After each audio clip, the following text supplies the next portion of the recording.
अगर इसमें एक भी गड़बड़ होती तो कहीं ना कहीं चोट अपने पे आती कि पूरी एंटी नेशनल ग्रुप का पूरा कुनबा जो हम लोगों के खिलाफ प्रचार में फेक इंफॉर्मेशन, गाली गलौज, मारपीट सब कुछ कर रहे थे, जल जमाव से पानी के कारण त्राही त्राही कर रही है। इसमें होगा तब जब मुख्यमंत्री 73,000 करोड़ के बजट के साथ कुछ अच्छा प्लान लेके आए, और वो कर सकती है सिर्फ बीजेपी। ए राजा जी एक करे तरह। नमस्कार, स्वागत है आपका आज एक बार फिर से। तो आज थोड़ी सी कंफ्यूज हूं कि अपने मेहमान का परिचय कैसे दूं। इन्हें बिहार का बबुआ कहूं या फिर जमीन से जुड़े फोक म्यूजिक के मैजिकल सिंगर, या फिर उत्तर पूर्वी दिल्ली के लाडले दुलारे।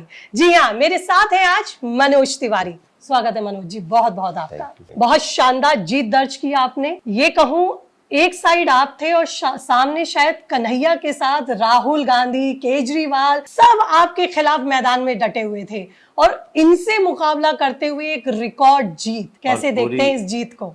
एक लाइन उसमें और जोड़ना चाहिए कि पूरी एंटी नेशनल ग्रुप का पूरा कुनबा जो हम लोगों के खिलाफ प्रचार में फेक इंफॉर्मेशन, गाली गलौज, मारपीट सब कुछ कर रहे थे, लेकिन हम लोगों के साथ सत्य था, परफॉर्मेंस थी, लोगों के लिए दिया गया। पहली बार सेंट्रल स्कूल था, पहली बार रेलवे स्टेशन था, पहली बार मेट्रो था, पहली बार नेशनल हाईवे था, पहली बार नदी पे ब्रिज था, और पहली बार पासपोर्ट ऑफिस था। तो केंद्र की इतनी सारी योजनाओं के बाद इन लोगों का ये सारा अटैक, ईश्वर भी होता है ना, मेरा तो बिलीव है, तो सब नॉर्थ ईस्ट दिल्ली के ईश्वर रूपी जनता की कृपा से सब ठीक हो गया। एक तरह से देखा जाए रिकॉर्ड जीत तो है ही, लेकिन एक और रिकॉर्ड आपने बनाया, 3 बार लगातार सांसद। दिल्ली में ये रिकॉर्ड किसी के नाम नहीं। शायद अपने भी बीजेपी के 7 सांसद में आप सीनियर कहे जाएंगे। हाँ, क्योंकि बाकी 6 लोगों को तो पहली बार टिकट मिला, तो इस नाते मैं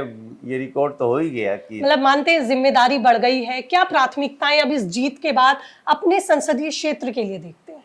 देखिए, सबसे बड़ी जिम्मेदारी तो ये थी कि हमें 7 सीटें जीतनी थी, क्योंकि मैं ही तीसरी बार बच गया। तो अगर इसमें एक भी गड़बड़ होती तो कहीं ना कहीं चोट अपने पे आती। वो दिल्ली की जनता का धन्यवाद है। और हमारा जो आगे का प्लान है, देखिए दिल्ली बहुत तकलीफ में है। दिल्ली में केंद्र का और राज्य का अलग अलग काम है। बिल्कुल, मेरा इससे जुड़ा हुआ भी सवाल था कि हमेशा हम देखते हैं हमारा कि जनता कंफ्यूज रहती है, पिसती है केंद्र और राज्य के बीच में। इसमें सांसदों की जिम्मेदारी और बढ़ जाती है। इसी कंफ्यूजन में अरविंद केजरीवाल जैसे लोग खड़े हो गए। इसी कंफ्यूजन में कांग्रेस ने 15 साल शासन कर लिया, और ये दिल्ली के लोगों के साथ भद्दा मजाक करते हैं। आज 15 साल कांग्रेस, 10 साल लगभग होने को आ गया आम आदमी पार्टी, और उसके बाद भी दिल्ली के लोग साफ पानी के लिए और पानी के लिए तड़प रहे। दिल्ली का झुग्गी में भी कोई व्यक्ति और सुन रहा होगा मुझे, वो भी पानी खरीद के पीता है। टैंकर माफिया फल फूल रहे हैं। तो आज हमारा सबसे बड़ा दायित्व ये है कि हम अगले 5-6 महीने में लोगों को समझाएं कि मेरे दिल्ली के भाई बहन, बहुरूपियों को पहचानना है।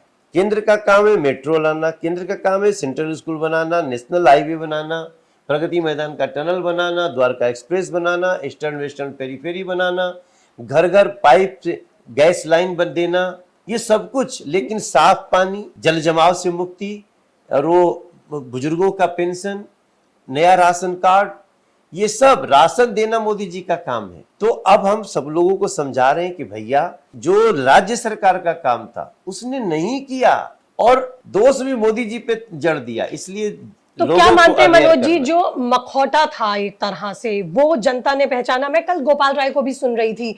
अब तक ये कहा जा रहा था कि एनडीए टूट जाएगा, लेकिन रिजल्ट आते ही अब इंडिया गठबंधन टूटता हुआ दिखाई दे रहा है। कल उन्होंने बोला कि हम कांग्रेस के साथ सिर्फ लोकसभा चुनावों तक थे, एकदम विधानसभा मोड में आते ही खुद को डिटैच कर लिया। किस तरह की राजनीति? क्योंकि अब धोखा देना है ना, लेकिन अब वो धोखा दे नहीं पाएंगे।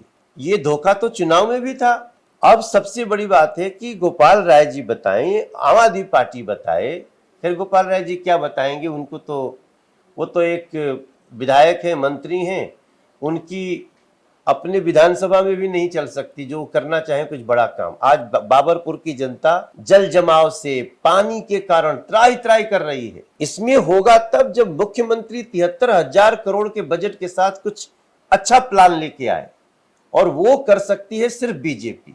बीजेपी कर सकती है, इसमें कोई दो राय नहीं है। एक बड़ी पार्टी बनकर उभरी है। हमने देखा इन चुनावों में भी 240 सीटों के साथ, बावजूद इसके एक कसक क्यों दिखाई दे रही है? वो जश्न का रंग क्यों नहीं दिखाई दे रहा मनोज जी, जो विरोधी खेमे में दिखाई दे रहा है?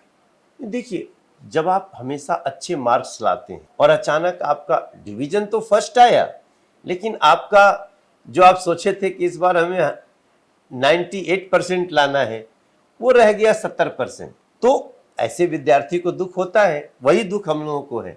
लेकिन जो बार बार फेल होता रहता है, वो किसी तरह 33% ला देता है, तो भी इतना उछलता है कि जीने नहीं देता है। स्थिति वही है कमोवेश। लेकिन हम देश के आभारी हैं कि हम लोगों को, एनडीए को, हम कभी भी चुनाव लड़ते हैं ना, तो ये नहीं कहते कि बीजेपी लड़ रहे, हमेशा एनडीए लड़ते हैं। 303 सीट भी थी हमारी, तो क्या हमने एनडीए के घटक दल को मिनिस्टर नहीं बनाया? सबको उतना ही हक, जो उसका हमारा मिनिमम कॉमन प्रोग्राम होता है, और उसका हमसे हमेशा स्वागत किया, और उसी को तीसरी बार देश ने मौका दिया। यूपी पे क्या कहना चाहेंगे? एक रुतबा राजनीति में जो यूपी स्टेट हमारा रखता है, उस पर क्या कहेंगे? इस बार क्यों बीजेपी से नाराज दिखाई दिया यूपी? इसकी ही समीक्षा में हम लोग लग रहे हैं। इसमें आपके शब्द में किसी में कोई कमी नहीं है, बल्कि आप तो पूछ दे रही हैं, हमारा तो हृदय बैठा जा रहा है।